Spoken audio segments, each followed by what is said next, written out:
ओम श्री गुरुवे नमः।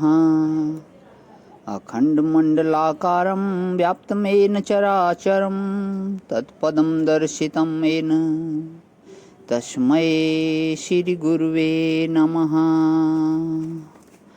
ओम शांति शांति शांति। प्रणाम भवन। श्वेता श्वेत्रोपनिषद स्वामी श्री अखंडानंद सरस्वती जी महाराज का दिव्य ग्रंथ, जिसमें भवन हमारा 33वां प्रवचन चल रहा है। मंत्र नंबर 8 से 10 की व्याख्या पेज नंबर 453 से आगे लेते हुए। देवतावाद पारसी समाज में वे मानते हैं कि देवदूत ही होते हैं। हमारा एक पारसी बड़ा मित्र था पहले, मैं तो समझा साधु नहीं था और कल्याण परिवार के पंडित के रूप में यहाँ आता था। अब वह व्याख्यान सुनता और बड़ा प्रेम करता। मैं भागवत का सप्ताह कर रहा था, जब आता मेरा हाथ लेकर चूम लेता। उस समय तो मैं बड़े परहेज से रहता, पर वह बड़ा प्रेम करता। उसको चूमने देता हाथ, पर तब तक हाथ को अलग रखता जब तक उसको धोने का मौका नहीं मिल जाता।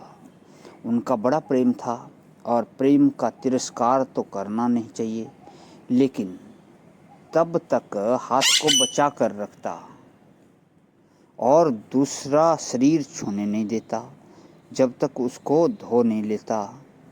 अब जब वह अस्पताल में था तो मैं देखने गया था।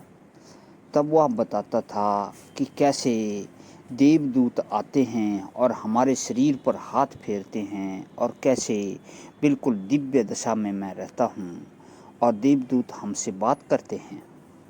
अनेक आत्माओं के गमनागमन की प्रधानता वाला पारसी धर्म, नियम की प्रधानता वाला मुसलमान धर्म और प्रार्थना की प्रधानता वाला ईसाई धर्म, अहिंसा की प्रधानता वाला जैन धर्म, जिसमें अष्ट दूषण रहित होना मुख्य है और समाधि लगाकर अंत में निर्वाण को प्राप्त हो जाना, निर्वासन हो जाना, या बौद्ध धर्म का अंतिम सोपान है। परंतु किसी भी धर्म में नहीं है अद्वैत वेदांत की जो वह खास अपनी बात है कि ब्रह्म से बड़ा तो कोई है ही नहीं, छोटा भी कोई नहीं है। ब्रह्म से परला तो कोई है ही नहीं, उरला भी कोई नहीं है। बोले यस्मात् नान्यो न जयायो अस्ति किंचित। इसका नाम अद्वितीयता है। वृक्ष इव स्तब्धो दीव तिष्ठति एकः। एक भई अकेला है तो कभी कभी हिलता डुलता होगा, तो उसमें आकृतियां भी बनती होंगी। बोले कुछ नहीं। वृक्ष इव स्तब्धः, जैसे बिना पत्ते का, बिना फूल का, बिना फल का, बिना डाली का ठूंठ वृक्ष हो, वैसे वृक्ष इव स्तब्धः।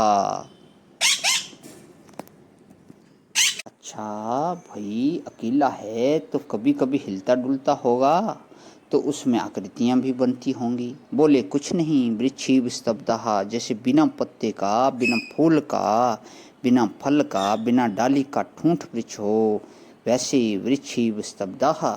जैसे खंबा खड़ा होता है, जैसे प्रेम कुटीर में ये 3 खंबे खड़े हैं, ऐसे ही जो ठूंठ वृक्ष की तरह बिल्कुल खड़ा है, न बाएं न दाएं, न हिलना न डोलना, ज्यों का त्यों।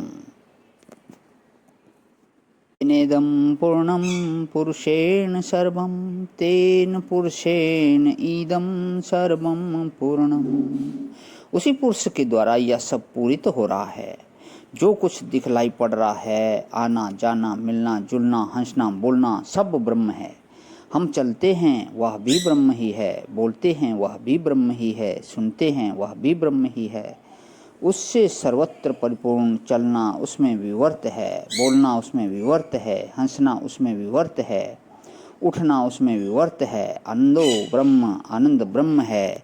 विज्ञानम ब्रह्म, विज्ञान ब्रह्म है। मनो ब्रह्म, मन ब्रह्म है। प्राण ब्रह्म, प्राण ब्रह्म है। अन्नम ब्रह्म, अन्न ब्रह्म है, उस ब्रह्म के अतिरिक्त दूसरी कोई भी वस्तु नहीं है। और उसमें जो अलग अलग चीज़ें मालूम पड़ती हैं उसके रूप में भी ब्रह्म ही है, उससे जुदा कुछ नहीं है। क्या परे और क्या उरे, न उरे न परे, कोई उससे जुदा कुछ नहीं है। केवल सजातीय विजातीय स्वागत भेद शून्य ब्रह्म ही है। पत्थर और पेड़ में विजातीय भेद है और जामुन और आम के पेड़ में सजातीय भेद है। पेड़ दोनों हैं, लेकिन एक जामुन का पेड़ है और एक आम का पेड़ है। जाति वृक्ष की एक ही है, पर अवान्तर भेद है। जैसे एक स्त्री जाति एक काली है और एक गोरी है, पर दोनों स्त्री हैं, ऐसे ही जामुन और आम ये दोनों वृक्ष हैं, लेकिन जुदा जुदा। अपने ही शरीर में हाथ पैर आदि अंगों का भेद स्वगत भेद का उदाहरण है। प्रणाम भवन, आज ही विराम। ओम शांति शांति शांति।